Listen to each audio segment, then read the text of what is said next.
Здравствуйте вам. Приехал на биологическую вот такая Тесла S. У нее две ошибки. Андрей уже начал устранять первую. Есть вопросы, в общем, показывает, что открытый капот. И второе, что якобы лючок зарядки тоже открытый. Сейчас Андрюха добрался до электрики по замку. Сейчас вот так. Сейчас будем прозванивать. Это микрик этот не работает. Или где-то дальше по проводам. Майстер сервіс Електро вітає вас. Зачекайте хвилинку. Пока Андрей занимается Теслой, Вадик тут делает очередную батарею. И сейчас идет проектирование для батареи Nissan EN200. Автобусик такой, кто не знает. Вот у него конструктив батареи. Смотрите, здесь есть свой климат, радиатор, здесь заходит фреон, здесь подогреватель, в зависимости от того, что нужно включать, и воздуховод, который разгоняет по всей батарее необходимую температуру воздухом.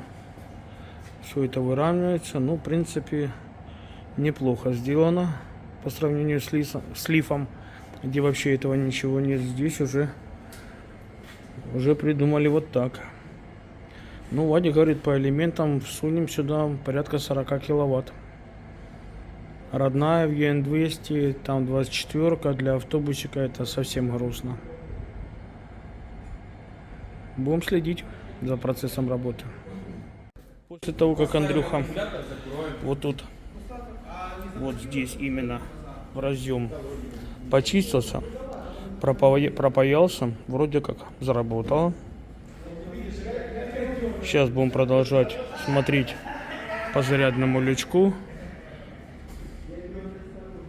Теперь начинаем заниматься лючком. Сейчас Андрей разбирает обшивку багажника. И будет свободный доступ к крепежа лючка.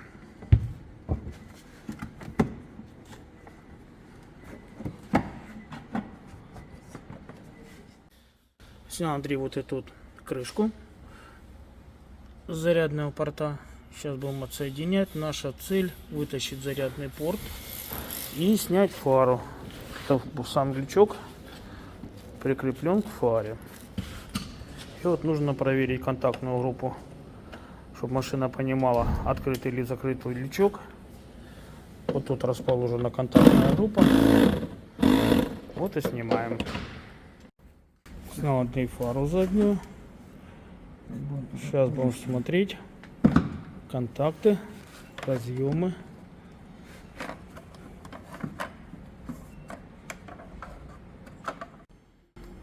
Отсоединили лючок. Сейчас будем механически проверять.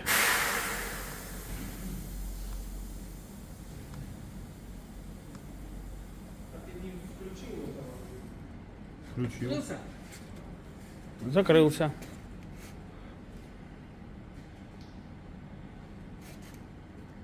А нет, я не включил. Я там чеку забыл поставить. Сейчас Андрей откроет плату управления лючком.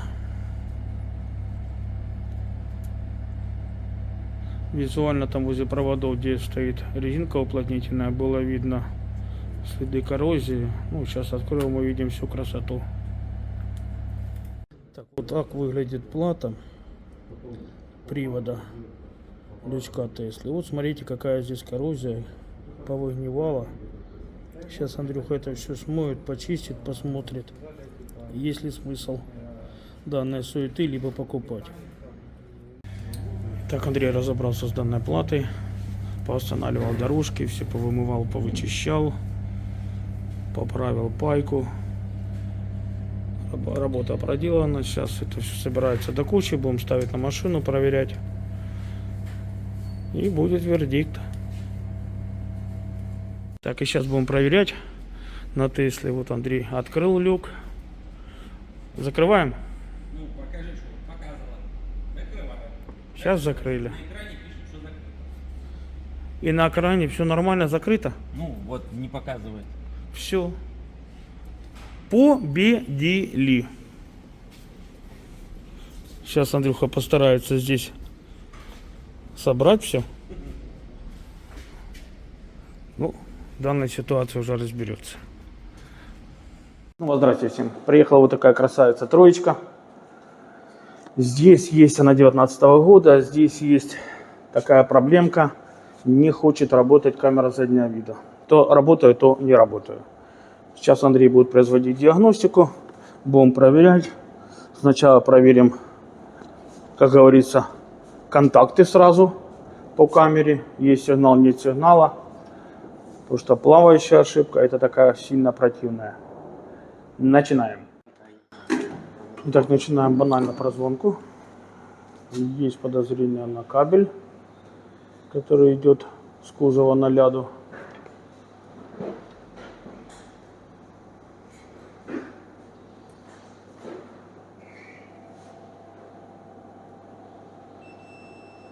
А он рабочий.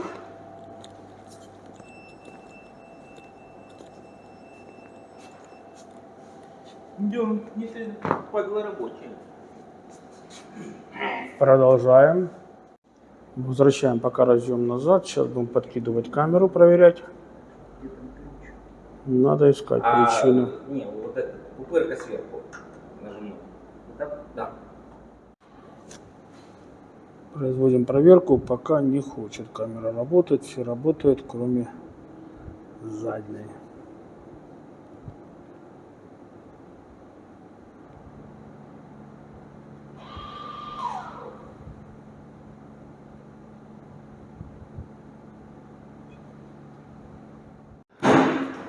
Взял 3 провода.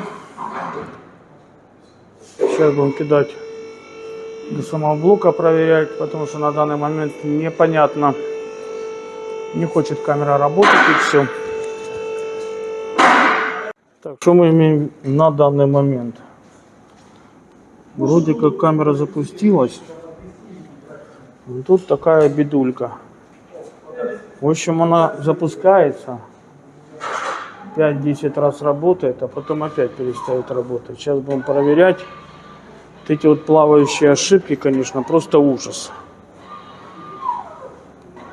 Ну, на данный момент Андрюха пробует. В общем, держим кулаки, хлопцы.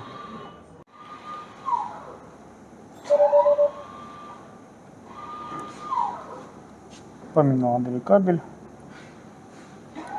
Все нормалек.